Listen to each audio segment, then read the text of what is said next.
Yo, have you heard of LinkedIn Learning? If you haven't, LinkedIn Learning is an American massive open online course provider. It provides video courses taught by industry experts in a variety of subjects. Now, why am I sharing this? I'm sharing this because Living Corporate is in partnership with LinkedIn Learning to provide diversity, equity, and inclusion courses. Listen, if you're trying to be a better ally, you want to understand better diversity, equity, inclusion strategies, or you just want to learn how to be a better leader, you got to check out the courses on LinkedIn Learning. So check it out. You can do it one of two ways. You can click the link in the show notes, or you go to LinkedIn Learning and you search Living Corporate. Again, link in the show notes, or go to LinkedIn Learning and search Living Corporate. I'll see you over there.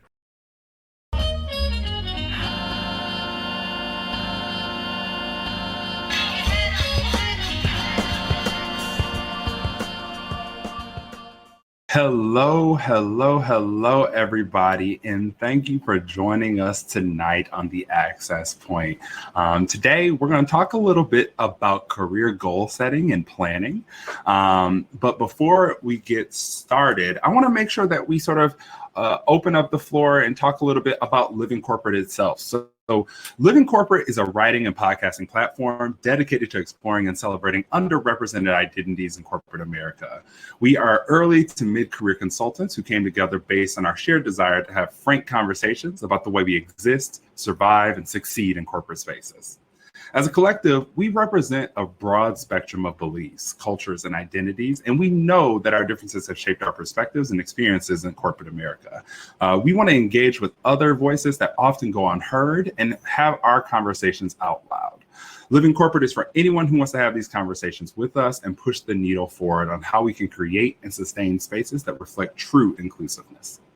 Now, what you're here for is the access point. Now, the access point is something a little bit different, right? The access point is part of the Living Corporate Network.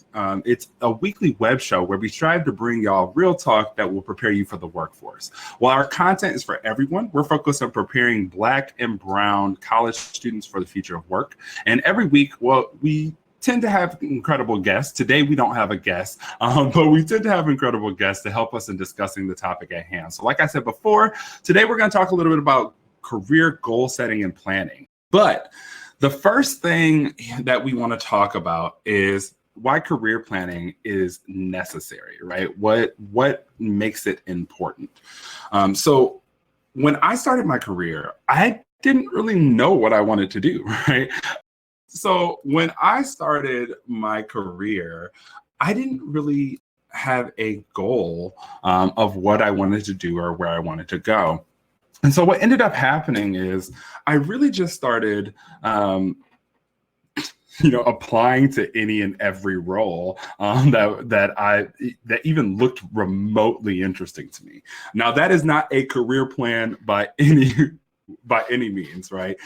Career planning is necessary, especially nowadays, because career planning is a tool that helps you really get focused on where you want to go, right? And when you get focused on where you want to go, you can then develop a plan on how to get there instead of flailing your arms, applying to every single job, not really having a job search strategy.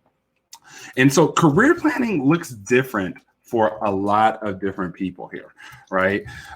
There's tons of different ways to go through career planning. Now, there's short-term career planning and there's long-term career planning. And really, it's the actions that you can take to achieve whatever goal you have.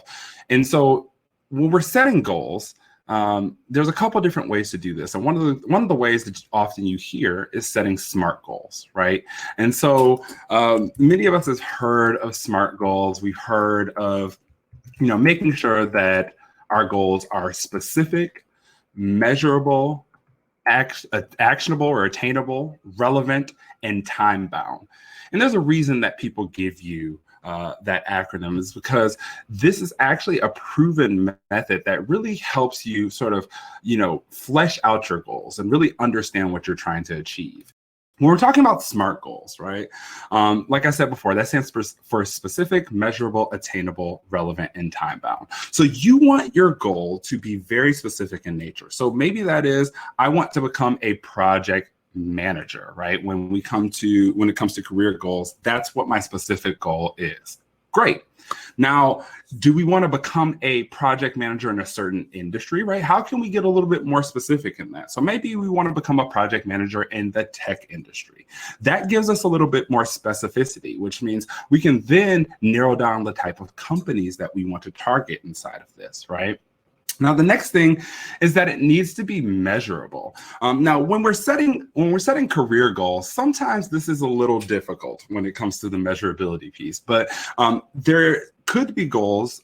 The measurable goal here, or the measurable part of the goal here, could be the number of jobs that you apply for that project management role. Or it could be the number of contacts you make at a company that you want to work at to get into that project management space, right? So we could really set some numbers around either one of those to make this goal measurable in some way, shape, or form, to know that you're actually making progress towards that goal. The other goal is that we want to make sure that the other part of the goal is that we want to make sure it's attainable, right? It's something that's achievable for us. And when we look at achievable, right, we really want our goals to be realistic and attainable, so we can actually have a degree of success, right? In other words, these goals should stretch your abilities, but still remain possible. So when you set an achievable goal, you may be able to identify previously overlooked opportunities or resources that could bring you closer to it, right? So an achievable goal will usually answer questions like, how can I accomplish this goal? Or how realistic is this goal based on other constraints, such as financial factors or education or certifications, right? So maybe one of the things is you can't get into project management without having your project management, professional certification. So maybe this goal may not be achievable, or maybe that's something you need to include inside of the goal to make it a little bit more attainable, right? The other thing is that we want it to be relevant. When we're setting goals, it's about ensuring that the goal matters to you and that it's aligned with other relevant goals in your life. We all need support and assistance in achieving our goals, but it's important to retain control over them. So we have to make sure that our plans drive everyone forward and that we're still responsible for achieving our own goals. So when we talk about things being relevant, there's some things you might want to ask yourself, right? Does this seem worthwhile? Is this the right time for me? Because sometimes we start to set goals and this isn't actually the right time for us to really get there, right? Does this match our other efforts or needs, right? Is this in alignment with where we're currently at? Is this sort of applicable to the current environment, right? So if I'm going for a project management role in tech, but the industry is not really looking for that, then the goal is not really relevant, right? So we need to do a little bit of research, and we need to make sure that we are focused on making sure that this goal is coming, or we're setting this goal at the right time for ourselves, all right? The other thing, and I think this is actually the most important part of a SMART goal, is actually making it time-bound, which is the T part, right? Every goal needs a target date, so you can have a deadline to focus on and something to work towards, right? This part of the SMART goal criteria helps prevent everyday tasks from taking priority over your long-term goals, right? So when we're thinking about time-bound goals, you always want to answer questions like when. What can I do in the next 6 months? What can I do in the next 6 weeks, right? What can I do today? And really try to put some constraints around this, because now you can better understand how much time you have to actually achieve that goal. And you can then work backwards on the things that you need to do. Right. So I wanted to make sure that we talked about those SMART goals, because when you're inside of corporate America, that's something that you're typically going to hear a lot, both in the career planning and assessments work that you do inside of your position. But this is something that you can absolutely utilize for your own career planning. Tiffany asked the question, are there places you can look to for guidance when setting goals? Ooh, this is a really, really good question, Tiffany. So specifically so there's a couple of different places you can look for guidance, right? So specifically when you're talking to when I'm talking to college students, you might want to work with your current advisor, right? To talk a little bit about what your career is. Maybe you could potentially go to a career services center and talk to them about that too, to really understand what it is that you may need or what skills you may need to develop to try and actually attain whatever that career goal is, right? The other place is if you have any mentors in your life, you can look to them to sort of help guide you in setting some of these goals, and how to set them properly, because most of them are mentors for a reason, right? They've been able to achieve some things in their lives. They've had these experiences, and they've probably set some of these goals themselves. So I think looking to those people in your life can absolutely help you. Now, the other thing is there's tons of resources online that help you also really just sort of understand the process of goal setting here. But typically what I'd also say is, if you're having struggles setting those goals yourself, you're probably going to want to look to a person. So even if you're outside of the collegiate space, maybe it's getting in contact with a career coach that can help you figure out, number one, exactly what you want to do. And then number two, develop the actual strategic plan to help you get to where you're trying to go. Right. So I typically like to talk to people most times when setting goals, because sometimes when we try to do that on our own, we start to get in our head quite a bit. Right? We start to really just get into a cycle and we don't often end up setting the goal correctly, or we set it loosely and we don't have any progress to work towards it. Right? Now, we've talked about SMART goals, right? SMART goals help you develop what I like to call this sort of outcome goal, right? It's the big goal that you want to achieve. But what is really imperative when you're trying to actually achieve that goal is that you break that goal down into what I like to call performance goals and process goals, right? So what I mean by that, your outcome goal is the overall accomplishment you want to achieve, right? And then your performance goals outline the manner in which you'll measure your progress, right? So let's just say we want to stick with that idea of becoming a project manager in the tech industry. So one of the performance goals you could have would be to get your project management professional certification, or to get your Scrum Master certification, because that's a form of project management methodology that they utilize inside of software development and tech spaces, right? So that could be a performance goal. Now, if we take that performance goal, we then want to break it down into what I call process goals. And these process goals highlight the way you'll go about achieving that performance goal, right? So that performance goal we said is to get your project management professional certification or your Scrum Master certification. So maybe one of your process goals is to research organizations that certify in those things. And then the other process goal attached to that would be to sign up for one of the classes before you actually go and take the test to get your certification, right? So now you have some actual actionable steps that you can take that will get you closer to that project management professional, that project management position inside of the tech industry, right? There could be another performance goal. Maybe that performance goal is to develop some project management experience.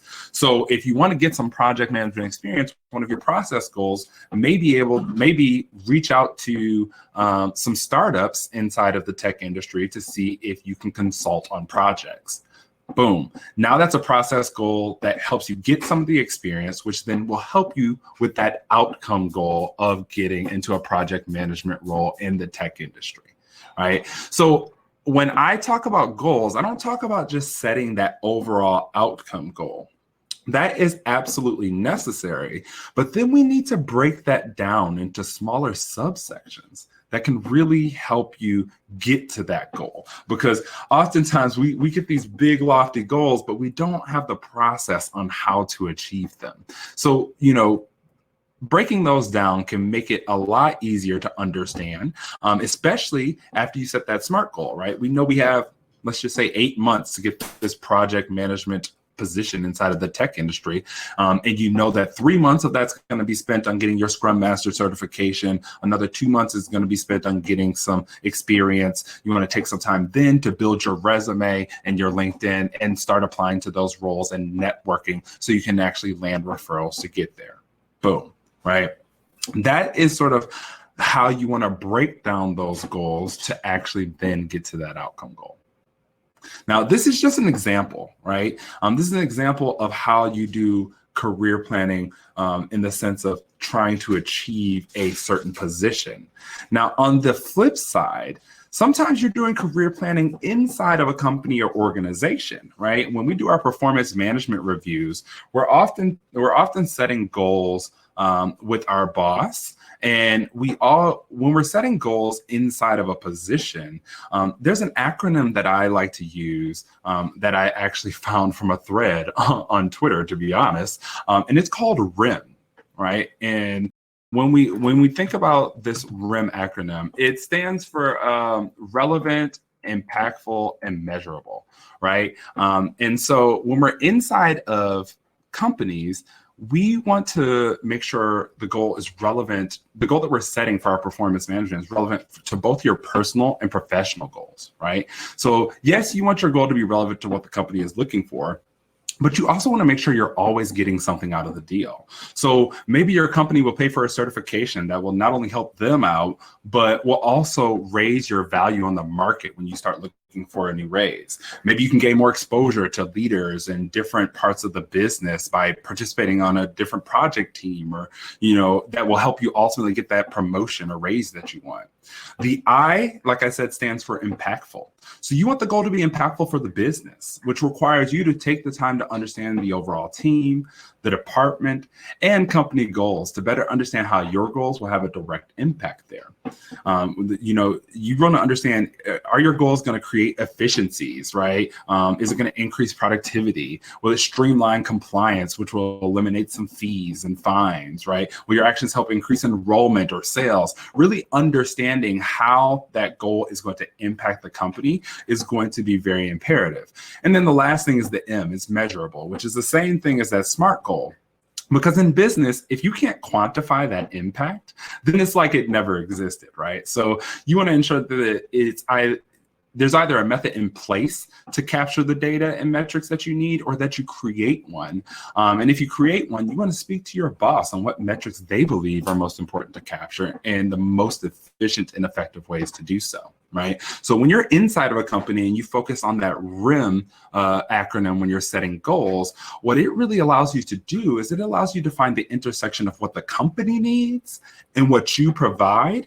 And the intersection of that is what you can do for the company, right? That's sort of what your unique value proposition is to them. And that is a really great way to start setting some of those performance management goals to make sure that you are doing things that put you in a position to either get that raise or to get that promotion. Tiffany asked another really, really good question. She asked, how do you stay on track with your goals when life gets wild? This is an amazing question, Tiffany, because as we know, last year, I'm sure many of us started off 2020 with our New Year's resolutions, our career goals, other goals inside of our lives, and then boom, a pandemic happened, right? So there's a couple ways that I like to make sure I stay on track with my goals. Number one, I always try to write my goals down. Right. All too often we try to let our goals live up here, and that is not a really great way to do that. When we write it down, there's something about putting that on the piece of paper that makes it much more tangible and real. Number one. Number two, I always like to communicate my goals to someone, right? Maybe it's an accountability partner. Maybe it's a mentor. Maybe you got a coach and you talk to them about your goals. Because at the end of the day, these people can help keep you on track with some of those things, right? Maybe it's a friend. Maybe you guys both share your goals and you set some check-in times with your friends so you guys can stay accountable to what's going on, right?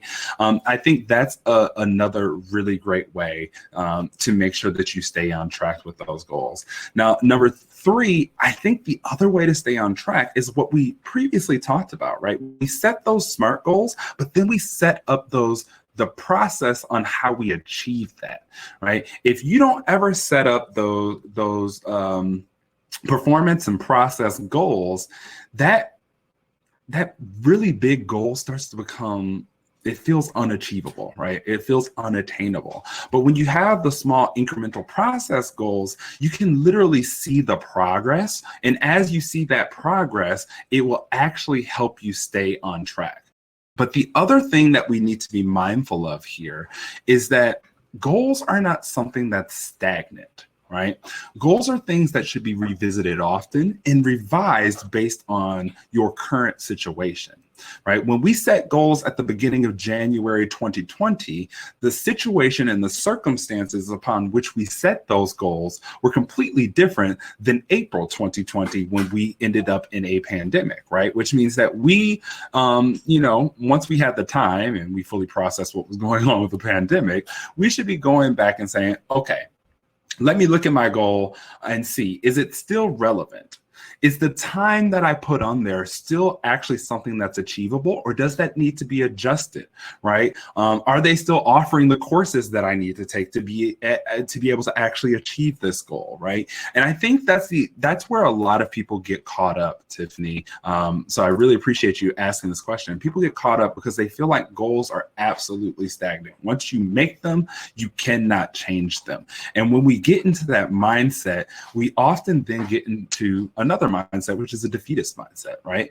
The moment you do not do something towards that goal, you then start to throw the entire goal away, or you then start to slack off even more.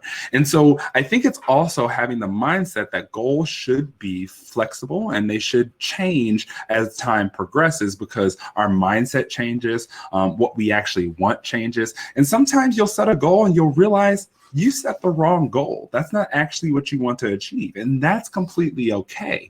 Those things mean that you're getting to a point of clarity in what you want, and that you just need to adjust your plan to get to where you actually want to go. So I really appreciate that question, because I think that's something that is really hard for a lot of people, is really sticking and staying on track with the goals. But I think when you break them down, you sort of see that progress, you write it down, you have some type of accountability partners, whether that be a coach, a friend, a mentor, your boss, whoever it is that can help you stick to some of those goals. I think those are recipes for success when it comes to actually achieving them, right? So what have we talked about so far, right? We talked about the importance of finding or setting career goals, because it gives you that focus. It gives you a direction on where you want to go, which means that now you can tailor everything that you're doing towards that. And what I mean when I say everything, I mean your resumes, your cover letters, your LinkedIns, right? You can then start to develop the plan on certifications and educations and training and all of that stuff that you may need. We talked about setting SMART goals, making sure they're specific, measurable, attainable, relevant, and time bound, right? I also talked about setting goals inside of your performance management process, talking about it being relevant, impactful, and measurable, right? Really figuring out that intersection of what the company needs and what you can provide, being what you can do for the company, that unique value proposition that's going to help you actually,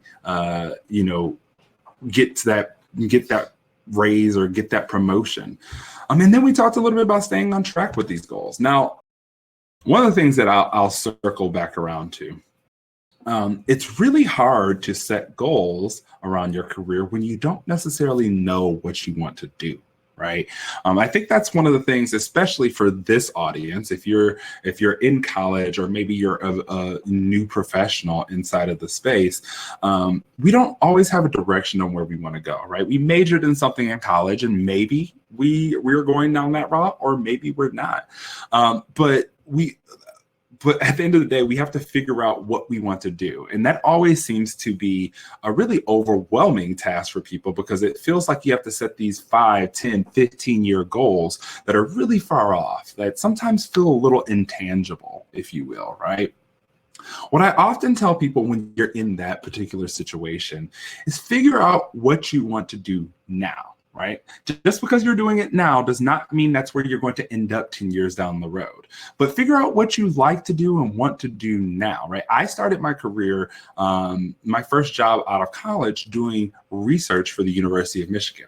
As you can tell, I'm no longer inside of the research space. But what that did is that was what I was very interested in that moment. And it's also the opportunity that was presented to me. After that, I was able to then sit down and figure out, okay, where do I want to go? And what skills and expertise do I have already that plays into where I want to go? And then I was able to set goals around what skills do I need to develop to actually get where I want to go. Because there's things that you already have from that first experience, and then there's things you need to continue to gain from that experience. But sometimes when we start to think about careers, we're always so focused on the long term, right? 10, 15 years out. And when we focus that far out all the time, things actually become very overwhelming. So I always like to say, in those instances, bring your goal setting a little bit shorter than that time frame, right? Think about 3, 6 months, a year out. What do you want to be doing right now and during those times, right? And I often find that when we bring it back down to that level for people, it becomes a little bit easier to talk about some of the things that you want to do rather than things that you feel like you should be doing down the line, because at the end of the day, you don't know where you're going to be 10, 15 years from now. Now, I'm not saying don't set those goals. 10, 15 year, 20-year goals, plans for those are all great. But when we're talking to early professionals or college students, we've been sort of groomed our entire lives to be thinking 10, 15 years down the road. And that's always been, at least for me, let me just say that, and for many of the clients that I've worked with, that's always been a very difficult place to set goals, right? If you are determined that you're going to become a doctor and you know that's exactly what you want to do, great. But I'd often say that's not the majority of us, right? The majority of us are taking the time. We have to take the time to figure out what we actually want to do. And sometimes we don't get there right away. And that's why I think it's important for us to focus on what we want to do now, because those experiences can continue to build our skill sets. And then we can take an assessment, right? What skills do we currently have and what skills do we need to gain? And when we figure out what skills we need to gain, we can then start setting goals around those and how we can gain them, right? So maybe you need to gain some managerial experience. So you need to find a role that provides you an opportunity to oversee people, right? Boom. Okay. Now I can start to set a SMART goal around that, and I can put some performance and process goals around it to actually then achieve that, right? So I think it's important to really just focus on the short-term goals. Once you have a little bit more clear direction, you can focus on a little bit of those long-term goals, and you can have a little bit better understanding of how the skills you developed are going to really play into that. But yeah, that's all that I have for you all today. Make sure to check back in next week. Next week, we will have a guest. Mike and Brandon are going to be hosting next week, and they're going to be talking about leveraging learning for career growth, how to take advantage of your company's learning opportunities and other learning opportunities to grow as a professional. And they're going to be bringing on Shannon Ashford. And Shannon is a professional. She's an educator. She works in sort of leadership and diversity consultant. And she's a senior associate director of learning and development at Wake Forest University. So they're going to have this amazing guest on. So make sure to check back in. Thank you for joining, everybody. I'm going to go ahead and wrap up there, and we'll talk to you soon.